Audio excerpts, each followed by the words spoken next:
10년 전 미국의 베스트셀러에 올랐던 일본의 소설이 있습니다. 미국의 아마존에서는 이 책을 향해 그들의 여정이 무섭고 놀랍다. 전쟁에서 개인의 곤경을 강조하는 용기와 생존의 실화이다 라는 소개글을 남겼습니다. 이 책은 현재까지도 아마존 어린이 폭력 부문 베스트셀러 110위, 어린이 군대 소설 부문 331위, 어린이 아시아 부문 364위에 올라와 있는데요. 대나무 숲 저 멀리서 라는 제목을 가진 이 이야기는 한국 내에서도 요코 이야기라는 제목으로 번역되어 출간된 적이 있습니다.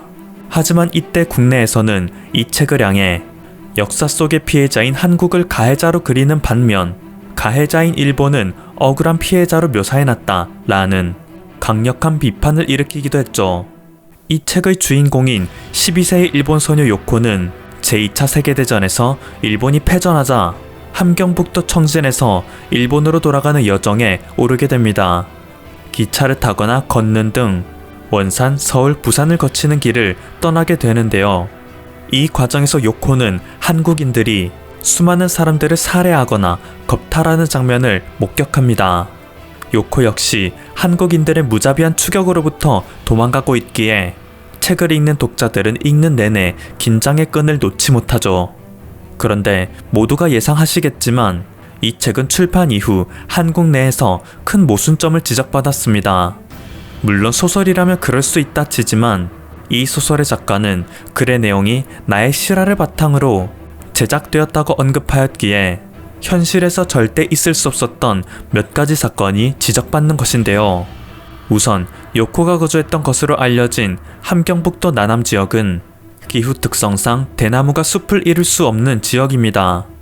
애초에 대나무 숲 저 멀리서라는 제목으로 당시 배경을 설명했던 책의 시작부터 허구인 것이죠. 게다가 작중 요코는 미 공군 B-29의 공습을 피해 기차를 탔다 했지만 정작 미군은 한반도를 직접적으로 폭격한 적이 없었습니다. 일본은 미국에게 패망한 이후 미군이 한반도에 들어오는 9월 9일까지 남한 내에서 무장을 해제하지 않았습니다.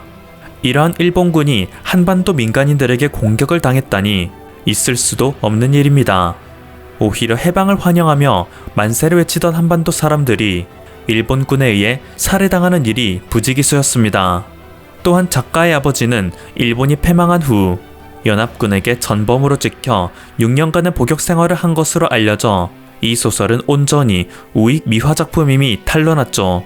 하지만 그럼에도 미국의 몇몇 학교에서는 이 책이 전쟁의 참상을 생생히 묘사하고 있고 문학성이 뛰어나다는 이유로 이 책을 반전 교재로 택하기도 했습니다.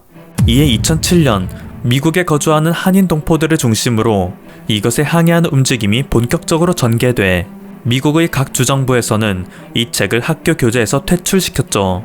물론 아직 모든 주에서 이 책이 퇴출된 것은 아니기에 이 책을 향한 보이콧은 현재까지도 현재 진행형입니다. 현재 램지어 사태는 끝을 향해 달려가고 있습니다.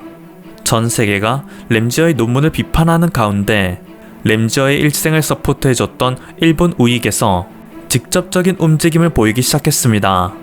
야마다 히로시 자민당 참의원 의원은 자신의 트위터를 통해 현재 일본 외무성이 그 교수의 현 상황에 대해 잘 파악하고 있다. 일본이 할 수 있는 일을 하자는 이야기가 나오고 있다. 라며 조만간 일본의 공식 입장이 나올 거라 예고했는데요. 이는 얼마 전 일본의 한 네티즌이 야마다 의원에게 램지어 교수에 대한 지원 사격을 부탁하자 알겠다라는 답변을 한 지 하루 만에 공개된 스탠스입니다. 아무래도 그는 과거 위안부 동원의 강제성을 인정한 고노다마에도 끝없이 문제점을 제기하고 있는 의원이기에 램지어 교수의 논문 역시 두둔하고 나설 것으로 예측되는데요. 문제는 이번 램지어 사태가 단순히 역사 문제에 국한된 것이 아니라는 점입니다. 램지어 교수는 논문의 사실 여부를 떠나 가장 객관적으로 철저히 검증되어야 할 참고 문헌으로 아무런 신뢰의 가치도 없는 어중이 떠중이 자료를 택하였습니다. 역사의 문제에 앞서 연구 부정에 대해 학계에서는 크게 논란이 되고 있는 문제라는 뜻이죠. 그런데 만약 이런 문제에 대해 일본 정부가 램지어 교수를 일방적으로 두둔하고 나선다면 학계에 대한 국가의 외교적 압력으로 다가올 수 있습니다. 램지어 교수의 주장을 정면으로 반박해오던 차타니 사야카 싱가포르 국립대 교수 역시 야마다 의원의 언급에 대해 맹비난을 하고 있습니다. 심지어 일본 내에서도 정부의 스탠스에 대해 비판하는 사람들이 하나둘 일어서고 있습니다. 램지어 교수의 논문은 학술 논문의 가장 기초적인 요건조차 제대로 갖추지 않아 신뢰할 수 없다. 일본의 유명한 변호사 도스카 에스로의 주장입니다. 그는 일본군 위안부 피해자가 사실상 노예와 같은 수준으로 일본에게 심각한 인권 침해를 당했다고 유엔에서 공개적으로 주장한 최초의 인물입니다. 그로 인해 일본군의 문제가 전 세계에 폭로되었으니 일본 입장에서는 내부 폭로자나 마찬가지인 셈이죠. 그는 램지어 교수의 논문에 대해 자기가 말하고 싶은 내용에 부합한 것만 인용했다. 연구의 객관성이나 여러가지 요건을 주의 깊게 살피는 태도가 갖춰져 있지 않다 라며 이번 논문을 벗어나 램지어 교수가 학자의 자격이 있는지조차 의구심이 든다 강조했습니다. 도스카 변호사는 유엔의 위안부를 폭로할 때부터 굉장히 뛰어난 빌드업으로 사건을 키운 명석한 인물입니다.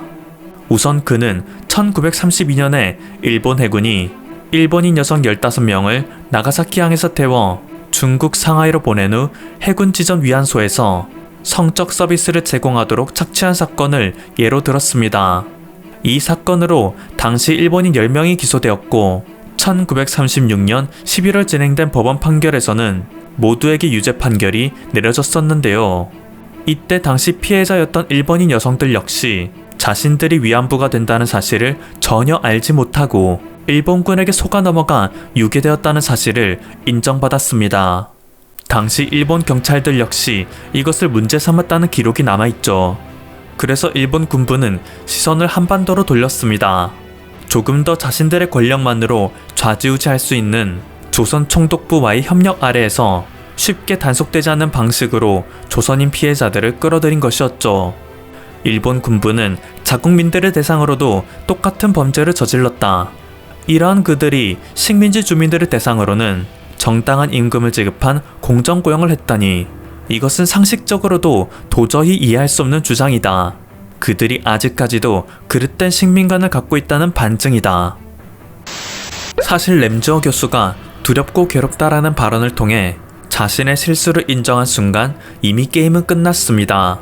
일본 정부가 나설 것도 없이 그들의 참패로 결정이 났죠. 하지만 이것이 가져온 후폭풍은 앞으로 엄청날 전망입니다. 역사수정주의란 기존의 역사적 사실을 다시 한번 생각해보자는 것입니다. 물론 역사는 승자가 써내린 것이기 때문에 100% 객관적인 진실이 될 수는 없습니다. 그렇기에 역사수정주의 역시 엄연히 학문의 영역이고 재해석, 재인식 등의 긍정적인 단어로도 표현되기도 하는데요. 이것에는 큰 위험이 따릅니다. 수많은 증거를 통해 확고하게 세워진 기존의 학설을 대놓고 무시하는 수정주의도 난립하는 것이죠. 그리고 이것의 대표적인 사례가 일본 우익의 수정주의입니다. 역사를 재해석하기 위해선 최소한 기존의 논거에 비등한 증거가 필요합니다. 고대 역사의 경우 사료가 적어 상상력에 의존할 수밖에 없었기에 다소 빈약한 증거로도 재해석이 쉽게 되곤 하죠.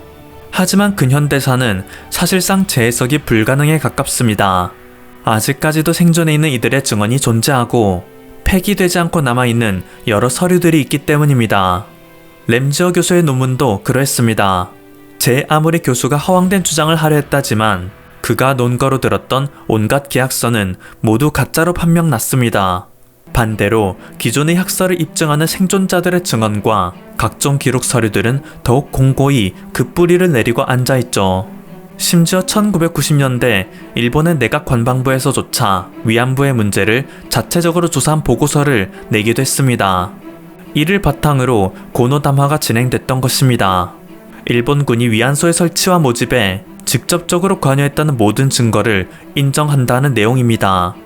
그 과정에서 군의 요청을 받은 업자가 당사자들의 의지와 관계없이 강요를 통해 한반도에서 여자들을 차출했다는 부분도 명백히 기술되어 있죠. 현재 일본 우익 정부의 적은 과거 일본의 정부였던 셈입니다. 일본 정부도 그것을 알기에 자신들이 전면적으로 수정주의에 나서지 않았습니다. 일본 네티즌들을 앞세우고 우익퀴즈를 전 세계에 뿌려 램지어 교수와 같은 이들을 양산해내왔습니다. 하지만 램지어 교수가 너무 광역 어그로를 끄는 바람에 큰 그림을 그리고 시작했던 그들의 재해석에 균열이 생겼습니다. 이제 그들이 무슨 언급을 해도 전 세계의 학계에서는 눈에 불을 켜고 달려들겠죠. 지금까지 퍼플튜브였습니다. 여러분의 구독과 좋아요 그리고 알림 설정은 콘텐츠 제작에 큰 힘이 됩니다. 감사합니다.